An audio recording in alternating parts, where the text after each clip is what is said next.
नमस्कार दोस्तों, स्वागत है आपका आज के मुख्य समाचार में, जिसमें सबसे पहली और बड़ी खबर में आपको बताएंगे कि राकेश टिकैत का बड़ा बयान। लाल किला सरकार की संपत्ति नहीं, उसे बेच दिया गया है, अब मालिक एफआईआर दर्ज करवाएं।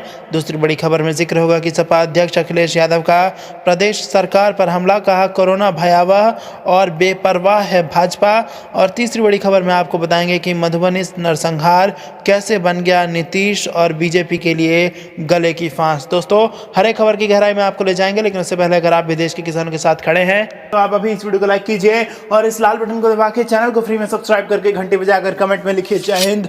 दोस्तों, रुक करते हैं तमाम बड़ी खबरों की तरफ। राकेश टिकैत के बोल, लाल किला सरकार की संपत्ति नहीं, उसे बेच दिया है, अब मालिक एफआईआर दर्ज करवाए। जी हां दोस्तों, भारतीय किसान यूनियन के राष्ट्रीय प्रवक्ता राकेश टिकैत ने हरियाणा के यमुनानगर में कहा कि 3 कृषि कानूनों के बाद केंद्र सरकार किसानों को पूरी तरह से बर्बाद करने के लिए कुछ और नए खतरनाक कानून बनाने की योजना पर काम कर रही है। सरकार नया बीज कानून बनाने के अलावा दूसरे देशों को दूध सप्लाई करने के एग्रीमेंट पर काम करने जा रही है। सरकार के इस कदम से किसानों से जुड़ा डेयरी व्यवसाय भी पूरी तरह से तबाह हो जाएगा। शुरू में बाहर की कंपनियां 20 रुपए प्रति किलो के भाव पर दूध बेचेंगी और जब 2-3 साल में डेयरी उद्योग खत्म हो जाएगा तब 300 रुपए प्रति किलो दूध दिया जाएगा। टिकैत ने लाल किला हिंसा के लिए सरकार को जिम्मेदार ठहराया और कहा कि लाल किला सरकार की संपत्ति नहीं है, सरकार ने तो इसे बेच दिया, अब लाल किला का मालिक एफआईआर दर्ज करवाए। राकेश टिकैत बुधवार को हिमाचल के पांवटा साहिब में आयोजित किसान महापंचायत में जाते समय कलानौर गांव में एक होटल में पत्रकारों से बातचीत कर रहे थे। उन्होंने सरकार को चेतावनी देते हुए कहा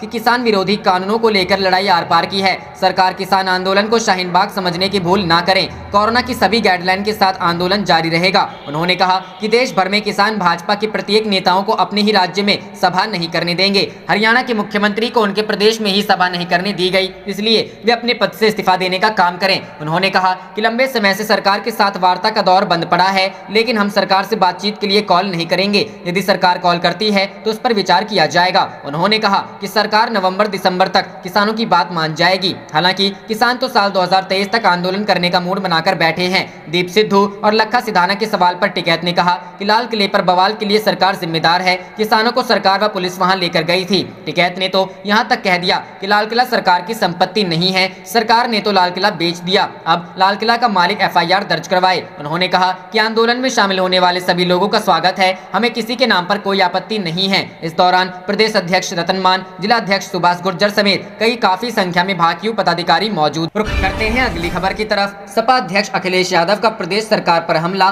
कहा कोरोना भयावह और बेपरवाह है भाजपा। जी हां दोस्तों, समाजवादी पार्टी अध्यक्ष अखिलेश यादव ने कोरोना संक्रमण के मुद्दे पर सरकार को घेरते हुए बुधवार को कहा कि प्रदेश में कोरोना संकट भयावह होता जा रहा है और मुख्यमंत्री भाजपा के स्टार प्रचारक बनकर अन्य राज्यों में भाषण दे रहे हैं। अखिलेश ने कहा कि हालात की गंभीरता से बेपरवाह भाजपाई कोरोना पर नियंत्रण के झूठे दावों के साथ वाहवाही लूटने की कोशिश में लगे हैं। सपा अध्यक्ष ने कहा कि भाजपा की लापरवाह सरकार के चलते कोरोना का संक्रमण थमने की उम्मीद नहीं दिख रहा। पूरे प्रदेश में स्वास्थ्य सेवाएं पूरी तरीके से बदहाल है। कोरोना जांच के नाम पर महज खानापूरी हो रही है। समय से जांच परिणाम न मिलने से गंभीर रोगियों को भी अस्पतालों में इलाज नहीं मिल रहा है। अखिलेश ने कहा कि न जाने कितने लोग इलाज के अभाव में दम तोड़ चुके हैं। अस्पतालों में न बेड है, न पर्याप्त मेडिकल व पैरामेडिकल स्टाफ है। भाजपा ने लोगों को मरने के लिए छोड़ दिया है। उन्होंने कहा कि जबरन वाहवाही लूटने वाली भाजपा सरकार को केंद्र सरकार और इलाहाबाद हाईकोर्ट दोनों से फटकार मिल रही है। अखिलेश ने कहा कि कोरोना से बचाव के लिए जो सतर्कता दिखानी थी, राज्य सरकार ने उसमें लापरवाही की। उन्होंने कहा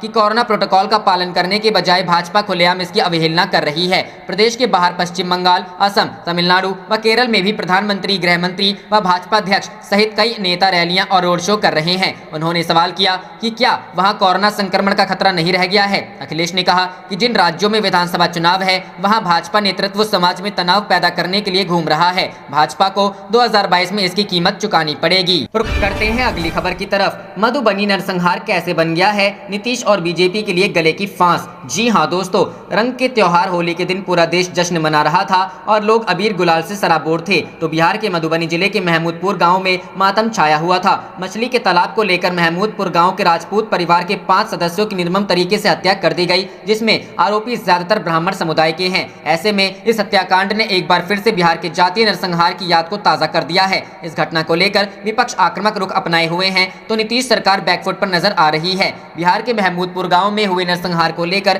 सियासत तेज हो गई है। पिछले साल हुए विधानसभा चुनाव में राजपूत समुदाय ने बड़ी संख्या में बीजेपी और जेडीयू को वोट दिया था। वहीं आरजेडी ने अब इस मामले को लेकर नीतीश सरकार के खिलाफ मोर्चा खोल दिया है। तेजस्वी ने पहले हत्याकांड के लिए एक कमेटी बनाई है तो दूसरी तरफ खुद भी पीड़ित परिवार से मिलने पहुंचे हैं। तेजस्वी ने नीतीश सरकार को घेरा। आरजेडी नेता तेजस्वी यादव ने कहा कि बिहार में कानून का राज नहीं बल्कि सत्ता के संरक्षण में अपराधियों का शासन चल रहा है। होली के दिन बिहार में खून की होली खेली गई और राजपूत समुदाय के 5 लोगों का नरसंहार हुआ। बिहार में राक्षस राज है तभी तो रावण संगठन चलाया जा रहा है। प्रशासन को रावण सेना संगठन के संबंध में पता नहीं है। तेजस्वी ने कहा कि मुख्यमंत्री कहते हैं कि सूबे में न्याय के साथ विकास हो रहा है, लेकिन महमूदपुर का सामूहिक हत्याकांड सरकार, प्रशासन और भाजपा के विधायक व पूर्व मंत्री पर सवाल खड़े हो रहे हैं। तेजस्वी ने कहा कि हत्याकांड के अपराधियों को संरक्षण देने का आरोप बीजेपी विधायक पर लग रहा है। मुख्यमंत्री को आंख खोलकर न्याय देना चाहिए। रावण सेना को संरक्षण कौन दे रहे थे, इसकी जांच होनी चाहिए। बहुत दिनों से विवाद चल रहा था जिसको लेकर परिवार वालों को बराबर डराया रहा था।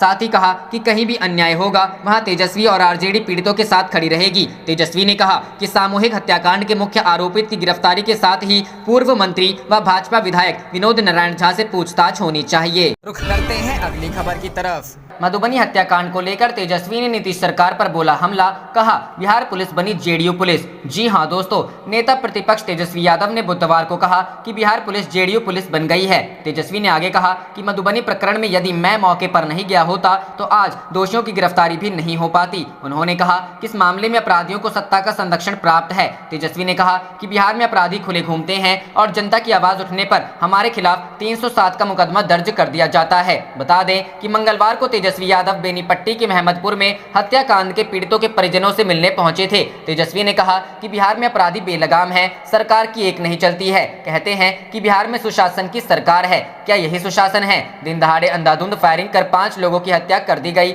एक घायल जीवन व मौत से जूझ रहा है और सरकार अब तक पीड़ित परिवारों के लिए 2 शब्द सांत्वना के भी नहीं दे पाई। तेजस्वी ने सरकार पर हमला बोलते हुए कहा कि पीड़ितों को न्याय दिलाने के लिए उन्हें जहां भी जाना होगा जाएंगे। कहा कि प्रवीण झा रावण सेना चला रहा है और प्रशासन को पता तक नहीं है। पीड़ित परिजनों का कहना है कि एक पूर्व मंत्री का संरक्षण प्रवीण झा जैसे अपराधियों को मिल रहा है, इसकी जांच होनी चाहिए। उन्होंने पुलिस प्रशासन पर हमला बोलते हुए कहा कि मधुबनी के वर्तमान पुलिस अधिकारी जब तक रहेंगे न्याय नहीं मिलेगा, सभी पर कार्रवाई के लिए वे संघर्ष करेंगे। नेता प्रतिपक्ष ने मुख्य आरोपित प्रवीण झा के साथ पूर्व मंत्री की तस्वीर दिखाई। बेनीपट्टी के प्रशासनिक अधिकारियों के साथ प्रवीण झा की तस्वीर दिखलाई। आरोप लगाया कि इन लोगों द्वारा ही यह अपराधी संरक्षित है। नेता प्रतिपक्ष ने पूछा प्रशासन क्या कर रहा है। उन्होंने पीड़ित परिजनों को सुरक्षा देने, परिजनों के एक सदस्यों को नौकरी देने, परिवार के सदस्यों को मुआवजा व परवरिश की मांग। रुख करते हैं अगली खबर की तरफ। हंगामा, हावड़ा में शहनवाज हुसैन की रैली में पत्थरबाजी, टीएमसी कार्यकर्ताओं पर आरोप। जी हां दोस्तों, बिहार के लघु उद्योग मंत्री और भाजपा के वरिष्ठ नेता शहनवाज हुसैन की हावड़ा रैली में पत्थरबाजी की घटना सामने आई है। खुद शहनवाज हुसैन ने इसकी जानकारी दी है। मीडिया से बातचीत करते हुए शहनवाज हुसैन ने कहा कि मंगलवार को हावड़ा में उनकी रैली चल रही थी। रैली में भीड़ को देखकर टीएमसी के गुंडे बौखला गए और पत्थरबाजी शुरू कर दी। इस घटना में भाजपा का एक कार्यकर्ता भी घायल हो गया। घायल को अस्पताल में भर्ती कराया गया है। शहनवाज हुसैन ने बताया कि सुरक्षा बलों ने खुद स्वीकार किया है कि रैली में पुलिसकर्मियों की कमी थी। इसकी वजह से टीएमसी कार्यकर्ताओं ने हंगामा शुरू कर दिया। कार्यकर्ताओं ने हंगामे के बाद रैली में पत्थर फेंकने लगे। बता दें कि पश्चिम बंगाल में 3 चरणों का चुनाव संपन्न हो चुका है। चौथे चरण के चुनाव के लिए 10 अप्रैल को 44 सीटों पर वोट डाले जाएंगे। चौथे चरण के लिए बुधवार को बंगाल में राजनीतिक दलों के नेता प्रचार प्रसार करने में व्यस्त हैं। बंगाल में गृह मंत्री अमित शाह अलग अलग जगहों पर 4 चुनावी कार्यक्रम कर रहे हैं। राज्य में हर चरण में छिटपुट हिंसा की खबरें सामने आई हैं। राज्य की सत्ताधारी पार्टी टीएमसी और भाजपा के बीच एक दूसरे के ऊपर हिंसा को लेकर आरोप प्रत्यारोप का दौर जारी है। 6 अप्रैल को पश्चिम बंगाल के तीसरे चरण में छिटपुट हिंसा के बीच बम्पर वोटिंग हुई है। तीसरे चरण में 77.68% वोटिंग दर्ज की गई है। रुख करते हैं अगली खबर की तरफ। महाराष्ट्र में बेकाबू कोरोना, राज्य के मंत्री बोले सिर्फ 3 दिन का वैक्सीन स्टॉक, लोगों को भेजना पड़ रहा वापस। जी हां दोस्तों, महाराष्ट्र में बेकाबू हुई कोरोना वायरस की रफ्तार से हर कोई परेशान है। इस बीच राज्य के स्वास्थ्य मंत्री राजेश टोपे ने बड़ा बयान दिया है। महाराष्ट्र के मंत्री का कहना है कि उन्हें शक है कि राज्य में कोरोना वायरस के नए स्ट्रेन की एंट्री हो गई है। इसी वजह से ये तेजी से लोगों में फैल रहा है। सरकार ने इसके लिए कुछ सैंपल चेक करने के लिए भेजे हैं। इतना ही नहीं, राज्य के स्वास्थ्य मंत्री ने चेताया है कि उनके पास वैक्सीन का सिर्फ 3 दिन का स्टॉक बचा है। ऐसे में वैक्सीन की सप्लाई तेजी से होना जरूरी है। वैक्सीन सेंटर्स पर डोज नहीं, वापस जा रहे लोग। वैक्सीनेशन को लेकर भी राजेश टोपे ने कहा कि कई वैक्सीनेशन वैक्सीनेशन सेंटर्स पर उचित मात्रा में डोज नहीं है, इसलिए लोगों को वापस भेजा जा रहा है। हमने केंद्र सरकार से मांग की है कि 20 से 40 साल के लोगों को भी वैक्सीन की डोज दी जानी चाहिए। मंत्री के मुताबिक अभी महाराष्ट्र में 14 लाख वैक्सीन की डोज है जो अगले 3 दिन में खत्म हो जाएंगी। हमने 40 लाख वैक्सीन डोज की मांग की है। हम ये नहीं कह रहे हैं कि केंद्र वैक्सीन नहीं दे रहा है, लेकिन देने की रफ्तार काफी कम है। आपको बता दें कि वैक्सीन लगाने के मामले में अभी महाराष्ट्र सबसे आगे है। यहाँ पर अभी तक 25 कोरोना की डोज लग चुकी है, जो देश में सबसे अधिक है। हर रोज यहाँ औसतन 4 लाख से अधिक डोज लग रही हैं। मामलों की रफ्तार बढ़ा रही चिंता। बता दें कि महाराष्ट्र में बीते कुछ दिनों से कोरोना संकट बेकाबू हो गया है। बीते दिन ही राज्य में 56,000 के करीब केस दर्ज किए गए, जो अब तक का रिकॉर्ड है। महाराष्ट्र के स्वास्थ्य मंत्री राजेश टोपे का कहना है कि कोरोना संकट के वक्त किसी को राजनीति नहीं करनी चाहिए। अभी जो सख्ती की गई है उस पर मुख्यमंत्री ने लोगों से अपील की थी। देवेंद्र फडणवीस ने भी इसका समर्थन किया है। ऑक्सीजन की पूर्ति को लेकर मंत्री ने कहा कि अभी 12 मैट्रिक टन ऑक्सीजन आ रहा है, जिसमें 7 मीट्रिक टन का रोज इस्तेमाल हो रहा है। अगर मेडिकल ऑक्सीजन की कमी होती है तो मेडिकल इंडस्ट्री के अलावा अन्य जगह इसकी सप्लाई रोकी जा सकती है। आप देख रहे थे आपका अपना चैनल जय हिंद जय भारत।